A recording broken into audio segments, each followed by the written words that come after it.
Bien, vamos a ir a otro tema. Esta semana, el 1 de julio, se supone, el gobierno va a presentar su proyecto de reforma tributaria. Es la fecha al menos que se ha planteado desde el Ministerio de Hacienda. Es uno de los proyectos más importantes probablemente para el Ejecutivo, porque después de esta reforma tributaria se va a desprender la posibilidad que tenga el Estado efectivamente de llevar adelante otras reformas, como la reforma previsional o la de salud. Por eso es tan interesante el estudio que publicó el viernes pasado la OCDE, a solicitud precisamente de Chile, donde se hace una comparación de la carga tributaria que tiene nuestro país en relación a la de los países más desarrollados. Vamos a conversar de ese tema y para eso estamos en contacto a esta hora con Ricardo Guerrero, director ejecutivo del Centro Contribuye, ex coordinador de política tributaria en el Ministerio de Hacienda. ¿Cómo está, Ricardo? Hola, Sebastián, ¿cómo estás? Gracias por el contacto, muy amable. Bueno, Ricardo, este informe es bien interesante. Hace unas semanas estuvo, de hecho, en la OCDE, el ministro Mario Marcel, fue una reunión de las habituales de la organización, pero ahí adelantaba que estaba pronto a salir este informe elaborado por la OCDE, que nos da cierta perspectiva en el fondo respecto a cuál es la carga tributaria que tiene Chile, cuál es la que tienen los países de la OCDE, para tener referencias en la discusión que se va a dar acá en nuestro país. ¿Qué es lo más importante a tu juicio de lo que muestra este informe? Como bien dices, es un muy buen punto de partida y un punto de referencia. Venimos discutiendo hace años sobre cuál es la brecha que tiene Chile respecto al promedio de otros países OCDE, o cuál es la brecha que tiene en particular con respecto a ciertos países de esa organización. Se ha citado el caso de Nueva Zelanda, de Australia, de Canadá, entre otros.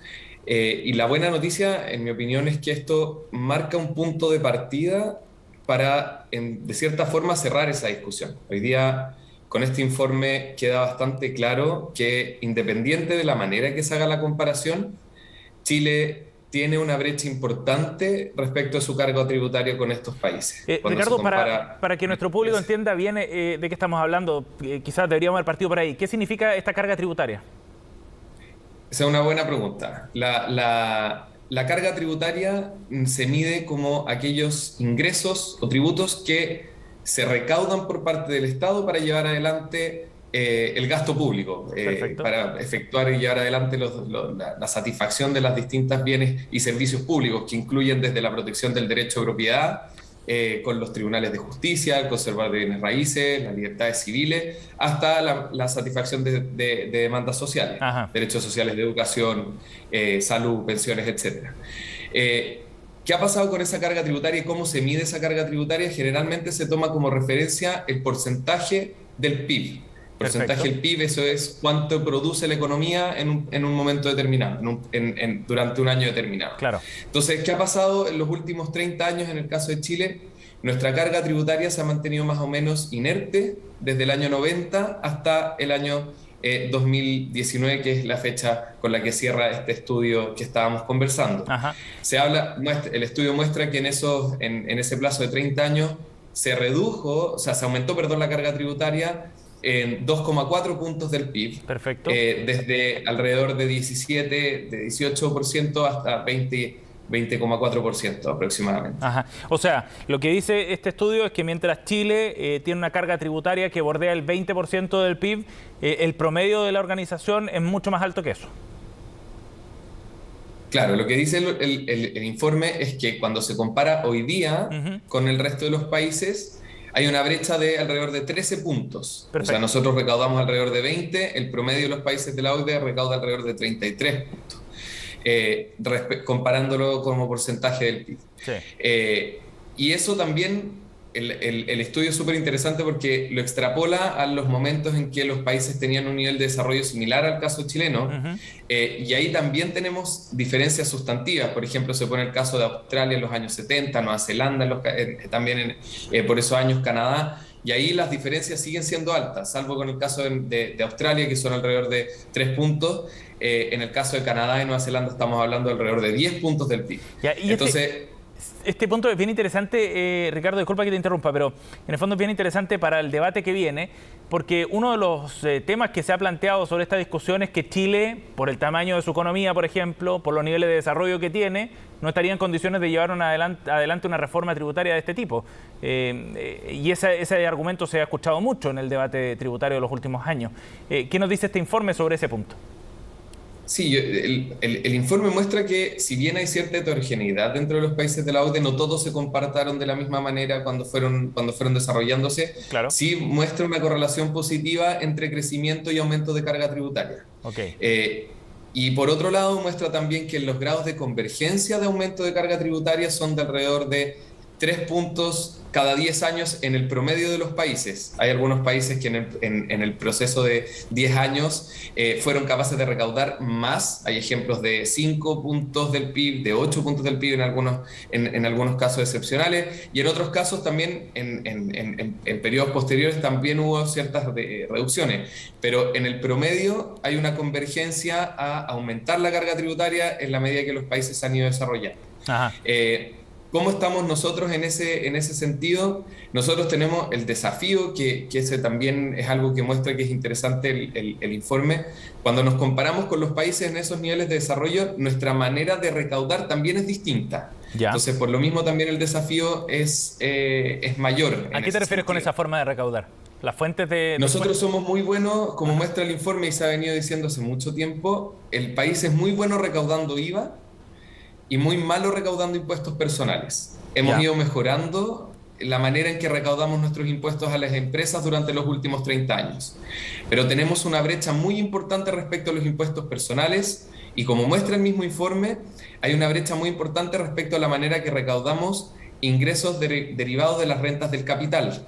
Aquellos que se generan, que al final del día estamos recaudando bien a nivel de la empresa, pero cuando esas utilidades se generan, no estamos siendo capaces de recaudar a propósito de los dueños de esas utilidades, a propósito de los dueños de esa empresa. Ajá. Y que esto es un problema que se ha tenido y que se ha venido discutiendo desde la reforma del año 2014 sobre cómo hacer tributar las utilidades que están emposadas en las empresas.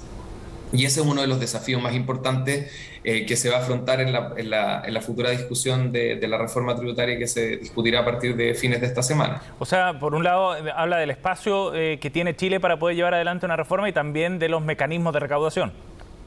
Claro. O sea, si pudiéramos resumir, uno tendría que decir, estamos muy lejos del promedio de la OCDE. ¿Sí? Si nos comparamos cuando ellos tenían un nivel de desarrollo similar al nuestro, si nos comparamos hoy día, si agregamos o deducimos ciertos tipos de tributos, que las contribuciones de seguridad social, que ha sido algo muy discutido, que se ha dicho, oiga, pero Chile no recauda contribuciones de seguridad social. Bueno, la OCDE dice, mire, esa manera es bien poco ortodoxa, el hecho de excluirlas del análisis, porque esa es en el resto de los países de la OCDE las contribuciones de seguridad social forman una parte importante del proceso redistributivo.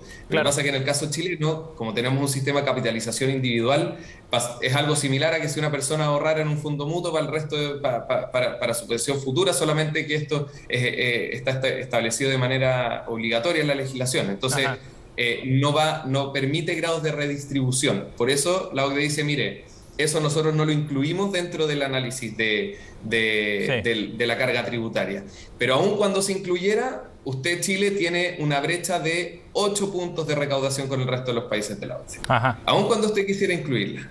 Entonces, como decías, como adelantabas, estamos muy lejos, tenemos un espacio de brecha importante para cerrar. Nuestra composición de la carga tributaria también es muy distinta a lo de los países de la OCDE, y tenemos un gran desafío respecto de los impuestos personales, de las rentas del capital, y eso se relaciona mucho con la manera en que se distribuye el ingreso dentro de nuestra sociedad, que eso es un punto que no toca el informe, pero que sí ha sido tocado en otros documentos y en otros artículos y reportes por parte de otras organizaciones. Ricardo, para entrar en la discusión sobre la reforma en particular, bueno, a la luz de este informe también, porque nos da antecedentes bien interesantes, otro punto que se ha planteado ya desde una mirada más política tiene que ver con el momento en que se va a presentar la reforma. Si uno escucha a los senadores de oposición fundamentalmente, pero incluso a la senadora Jimena Rincón, dice que quizá habría que mirar con detalle cuál es el escenario macroeconómico para ver si es conveniente llevar adelante una reforma. ¿Qué te parece ese argumento para esta discusión?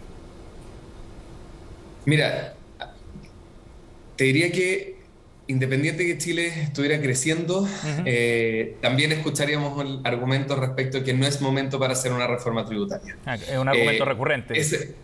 Por supuesto, y siempre que se hace reforma tributaria hay voces que llaman a la cautela de la manera en que hacerla. Y yo creo que en parte esos argumentos tienen razón, en términos que Uno no puede desconocer el momento económico que está viviendo el país. No obstante eso, las leyes sí se pueden hacer cargo de ese momento económico a través de implementación de las medidas, a través de implementando mecanismos de gradualidad de las mismas medidas. Entonces, ¿eso qué permite mecanismos de gradualidad? Por ejemplo, se establece las modificaciones a los impuestos a las personas o un impuesto al patrimonio o las modificaciones a los impuestos del royalty minero, mayor recaudación a la minería. La norma puede establecer que esa ley no entrará en rigor en el mismo momento en que se aprueba, sino que en un proceso de 1, 2 años, y eso ha pasado en las últimas reformas tributarias, sin ir más lejos, la reforma del año 2014 de la presidenta Bachelet, que implementó el sistema semi-integrado, estableció una gradualidad de 4 años. O sea, el primer año tributario que se recaudó con ese mecanismo de semi-integrado fue el año 2018. Ricardo, ¿y a tu juicio se debería es posible darles espacio a los actores para que se puedan ajustar? ¿Y a tu juicio es probable que esta reforma, la que se va a discutir a partir de las próximas semanas, tenga que contener una cuota importante de gradualidad o mayor al menos a la que se pensaba inicialmente?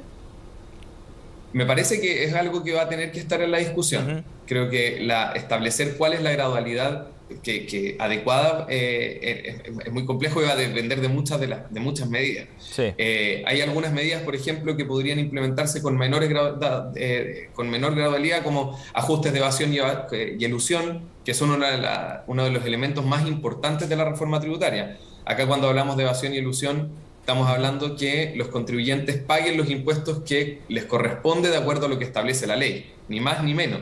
Entonces, uno pudiera esperar que los mecanismos de gradualidad respecto de este tipo de normas pudieran entrar con menores grados de extensión. Ricardo, el proyecto y la propuesta que ha planteado el gobierno en esta reforma tributaria busca poner el foco principalmente en los tramos de más altos ingresos, evidentemente. También plantea un punto respecto al royalty minero, el combate a la elusión, la evasión. Hay varios pilares centrales. ¿Te parece que son los pilares correctos para el diseño de esta reforma? Que, ojo, además tiene otro objetivo bien ambicioso, y lo ha planteado de hecho el propio presidente Gabriel Boric. No es solo la recaudación de 4 puntos del PIB, más o menos, sino también tratar de cerrar de alguna manera esta discusión con por lo menos un buen tiempo, ¿no? Y de generar un pacto fiscal, así lo ha llamado el presidente. ¿Con esos pilares tú crees que se alcanzan esos objetivos? Mira, yo te diría que cuando hablamos de pacto fiscal y pacto tributario en este caso, vamos a tener que mirar otros elementos también. Las medidas que se están incluyendo hoy día, me parece que hoy es el momento para que las personas de mayores ingresos y patrimonio contribuyan. ¿Y por qué? Porque, como te anticipaba anteriormente, lo que muestran distintos datos a propósito de la distribución de ingresos y la distribución de patrimonio, es ese segmento de mayores ingresos el que tiene hoy una mayor capacidad de contribuir. Pero, y aquí viene la parte importante, eso no va a alcanzar para el futuro. O sea, hay que tener claro que si es que se quiere construir y avanzar hacia un estado de mayor bienestar, para satisfacer distintas demandas sociales, para cubrir las brechas que establece, por ejemplo, de aprobarse la nueva Constitución, se requerirá un esfuerzo adicional de los otros segmentos de la población. Hoy no es el momento para esos sectores de la población, porque cuando se hace una evaluación de cómo están pagando impuestos desde los percentiles de menores ingresos, el percentil 20, por ejemplo, comparado con el percentil de mayores ingresos, el 1% de mayores ingresos, y se juntan todos los impuestos, contemplamos IVA, contribuciones, impuestos a las empresas, etcétera, se ve que la contribución es más o menos similar. Entonces uno podría decir, ¿sabe qué? Parece que no es justo que hoy ese segmento de menores ingresos contribuya más cuando la mayor cantidad de los ingresos del país son generados y son apropiados por ese segmento de mayores ingresos. Pero es interesante ese punto, porque entonces, hay alguna... hoy es el momento de ese segmento, no obstante que en el futuro vamos a tener que probablemente pedirle una mayor recaudación a los sectores que no van a contribuir en esta reforma. Pero es interesante ese punto, porque esa discusión se ha abierto por parte del Centro de Estudios Horizontal, entre otros, han planteado la necesidad de pensar que el nivel de personas que están exentas de pago de impuestos, que hoy día no pagan, debe ser un poco menor, ¿no? Es decir, que personas de menos ingresos empiecen a pagar impuestos de primera categoría. El impuesto por las rentas del trabajo. Por las rentas del trabajo, de segunda categoría, ¿no? Claro, que en principio, como te digo, hoy día no es el momento de tener esa discusión. O sea, en términos que hoy día es el momento de empezar a cerrar las brechas y aumentar la recaudación respecto de los contribuyentes de mayor ingreso. Subir el tramo exento es pedirle hoy día al grupo que gana menos de 730.000 pesos que contribuya más. Claro. Eso haría que el sistema sea más regresivo de lo que ya es. Hoy día el sistema es regresivo. La mayor cantidad de nuestra recaudación proviene del IVA, como empezamos hablando en la entrevista. Entonces, si nosotros aumentáramos el peso de recaudación a ese sector de contribuyentes, la mayoría de sus ingresos estaría pagando impuestos. De acuerdo. Versus el 1% de la población que tiene la posibilidad de ahorrar una parte importante y que no necesariamente está pagando impuestos. Sí. No obstante, que sí, esa discusión la vamos a tener que tener a futuro, pero eso hay que revisarlo, requiere una mirada un poco más holística que tiene que incorporar no solamente el tema del impuesto de segunda categoría, sino que también la revisión del IVA, cómo está funcionando el impuesto de contribuciones de bienes raíces, las ganancias de capital, etc. ¿A qué me refiero con esto? Que puede ser que el impuesto de segunda categoría no necesariamente sea el impuesto más eficiente a propósito de aumentar la recaudación del tramo de personas que hoy día está exento. Y eso fundamentalmente porque también hay que considerar que en Chile hay más de un 25% de los trabajadores están considerados como informales. Entonces, también es algo que hay que tener en cuenta al momento del diseño de una propuesta de ese tipo. Bien, Ricardo, muchas gracias por conversar con nosotros. Súper interesante la conversación, pensando además que el debate ya está a pocos días de comenzar formalmente, al menos, ¿no?, en el Congreso con el proyecto que entregue el gobierno. Gracias por el contacto. No, gracias a ti, Sebastián, que te vaya bien. Bien, cambiamos de tema, 12:28, lo más destacado del mundo de la ciencia, de la tecnología, en nuestro bloque de Futuro 360 con Catherine Berthe. ¿Cómo están? Muy buen domingo.